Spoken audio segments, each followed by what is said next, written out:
اس کی شادی کی عمر ہو رہی ہے اور اسے ابھی بولنے کی تمیز ہی نہیں ہے۔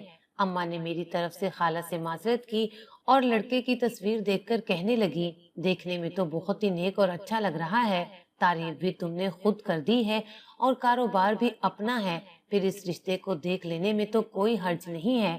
اماں نے تصویر میری طرف بڑھائی تو خالہ نے اپنے کانوں کو ہاتھ لگا لیا اور کہنے لگی، تم کیسی ماں ہو، جوان بیٹی کو لڑکے کی تصویر دکھا رہی ہو۔ اماں ہنس کر کہنے لگی، زندگی تو اسی نے گزارنی ہے، اس لیے اس کی مرضی بھی شامل ہو، ہماری اکلوتی بیٹی ہے، ایسے ہی تو منہ اٹھا کر کسی کے حوالے تو نہیں کریں گے۔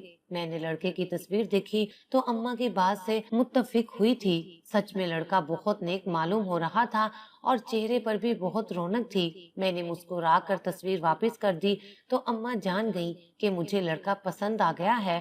اپنی خالہ کے ذریعے اماں ابا نے بات آگے بڑھائی اور دیکھتے ہی دیکھتے رشتہ پکا ہو گیا تھا۔ میری سہیلیوں کو جب میرے رشتے کا علم ہوا تو سبھی مجھے چھیڑنے لگی، کہنے لگی کہ طیبہ، تمہاری زندگی میں تو ساس نندوں کی جھنجھٹ ہی نہیں ہوگی، بیمار ساس تمہارا کیا بگاڑ لے گی، اور پھر اتنا پیسے والا لڑکا ہے، تم عیش کرو گی۔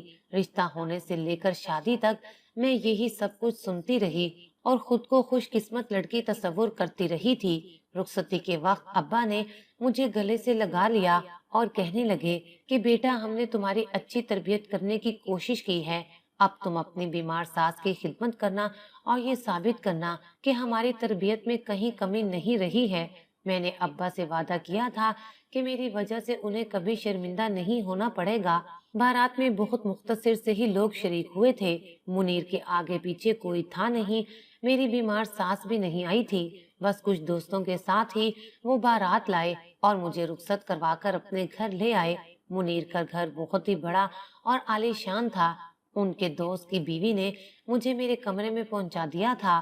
میں دلہن بنی بستر پر بیٹھی تھی اور بہت خوش بھی تھی، ایسا لگ رہا تھا کہ جیسے میری ساری دعائیں قبول ہو گئی ہوں۔ میں سوچ رہی تھی کہ میں اپنے شوہر کو اپنی محبت سے اپنا بنا لوں گی اور بیمار ساس کی خدمت کر کے اس کا دل جیت لوں گی اور زندگی بہت ہی پرسکون گزرے گی۔ میرا شوہر جو ہی کمرے میں آیا، میں شرما کر اپنے آپ میں سمٹ سی گئی تھی۔ ارمانوں بھری اس رات میں دل میں عجیب طرح کے جذبات امڈ رہے تھے۔ رخصتی سے پہلے سہیلیوں نے بہت سی سرگوشیاں کی تھیں جو اس وقت بھی میرے من میں آ رہی تھیں۔ میں اپنے شوہر سے یہ توقع کر رہی تھی کہ وہ میرے حسن کی تعریف کرے گا، میری خوبصورتی کو سراہے گا۔ یہ میری پہلی ملاقات تھی جو روبرو ہونے والی تھی، لیکن میرے شوہر نے میرے پاس بیٹھ کر جو بات کہی وہ سن کر میں دنگ رہ گئی۔ مجھے آج کی رات اپنے شوہر سے ایسی بات کی توقع ہرگز نہیں تھی۔ منیر میرے پاس بیٹھا اور بہت نرمی سے کہنے لگا کہ طیبہ، میں اپنی ماں سے بہت زیادہ محبت کرتا ہوں اور کسی صورت اپنی ماں سے لاپرواہی نہیں برتنا چاہتا، اس لیے شادی کی پہلی رات ہی تمہیں یہ بات باور کروا دینا چاہتا ہوں کہ اپنی ماں کی ہر چھوٹی بڑی ضرورت میں خود ہی پوری کروں گا اور اس کی دیکھ بھال بھی میں ہی کروں گا۔ تم میری ماں کا کوئی کام نہیں کرو گی، میں اپنی ماں کی ذمہ داری خود اٹھانا چاہتا ہوں، بس ایک نوکرانی ہے جو میرے پیچھے ماں کا خیال رکھتی ہے، میں اپنی جنت کسی اور کے حوالے نہیں کرنا چاہتا۔ منیر کی بات سن کر مجھے بہت حیرانی ہوئی تھی کہ شادی کی رات ان سب باتوں کی کیا ضرورت تھی، وہ اپنی ماں کے اکلوتے بیٹے تھے، میں بھلا انہیں ان کی ماں کی خدمت سے کیسے روک سکتی تھی۔ میں نے مسکرا کر انہیں یقین دلایا کہ میں انہیں کبھی ان کے فرائض سے غافل نہیں ہونے دوں گی اور خود بھی ان کی ماں کا پورا خیال رکھوں گی۔ جہاں مجھے اس بات کی حیرانی تھی کہ شادی کی پہلی رات منیر نے ایسی بات کیوں کی تھی، مگر پھر اس بات کی خوشی بھی تھی کہ انہیں اپنی ذمہ داریوں کا پورا احساس تھا۔ لیکن میری بات سنتے ہی منیر نے کہا کہ نہیں، تمہیں میری ماں کا خیال رکھنے کی ضرورت نہیں ہے۔ میں نے کہا نا کہ میں خود ہی اپنی ماں کو دیکھ لوں گا، تم صرف میرا خیال رکھنا اور گھر کی ذمہ داریاں اٹھانا۔ اس سے پہلے کہ میں منیر کے اس عجیب و غریب رویے پر کچھ کہتی، اچانک ہی وہ کھڑے ہوئے اور یہ کہہ کر کمرے سے نکل گئے کہ وہ اماں کو دیکھ کر آتے ہیں۔ میں پھر کمرے میں تنہا بیٹھی رہ گئی اور اس بار مجھے کچھ عجیب سا لگ رہا تھا۔ آہستہ آہستہ میرے جذبات ٹھنڈے پڑنے لگے۔ جب منیر واپس آئے، اس بار ان کے انداز میں ایسی محبت تھی کہ میں سب کچھ بھول گئی تھی۔ شادی کی اگلی صبح جب میری آنکھ کھلی